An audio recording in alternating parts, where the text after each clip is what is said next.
Happy new year কি এখনই বলে দেব? না না না, একটু পরে বলি, চলো একটু গল্প করে নিই। 2024 অনেক কিছু শেখালো আমাকে। প্রচুর মজা, প্রচুর দুঃখ, সব কিছুকেই তবে বিদায় দিতে হবে, তাই না বলো? দেয়ালে ঠেকে যাওয়া পিঠটাকে তো এবার সোজা করে নিয়ে আবার নতুনভাবে বাঁচতে হবে, নতুন আশা নিয়ে। চেনা অচেনাদের ভিড়ে আবার নিজেকে মিশিয়ে নিতে হবে। খাওয়া দাওয়া সব কিছু তো থাকবে। হ্যাপি নিউ ইয়ারটা না হয় একটু তোমাদের সঙ্গে অন্যরকমভাবেই বলি, তাই না বলো? আচ্ছা, তোমরা কেমনভাবে হ্যাপি নিউ ইয়ার করেছো আমাকে জানাবে। চলো আমার সাথে একটা নতুন জায়গায়। 24-এর লাস্টটা না হয় এই সূর্যাস্তটা আমি ভিক্টোরিয়াকে সাক্ষী রেখে করলাম তোমাদের সঙ্গে নিয়ে।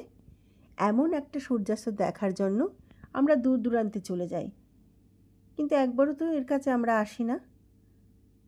তোমরাও কি সাক্ষী রইলে বন্ধুরা আমার সাথে? আগামী পথ চলায় আমি তোমাদের এইভাবেই সঙ্গে চাই। তোমরা থাকবে তো? আমাকে একদমই ছেড়ে তোমরা যেও না, আমার সঙ্গে থেকো।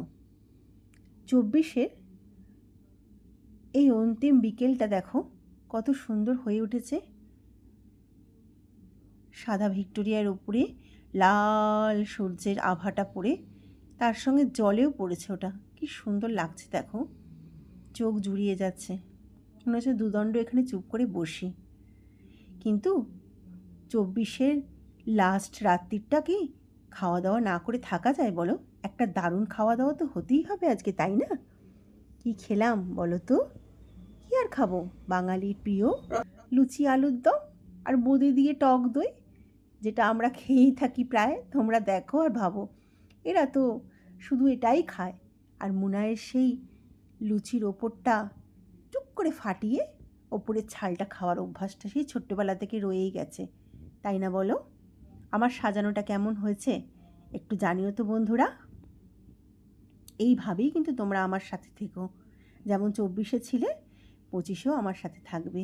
এই বোকা বোকা গল্পগুলো তোমাদের সাথে আমি করে যাব, আর তোমরা শুনবে আর আমাকে জানাবে এগুলো তোমাদের কেমন লাগলো।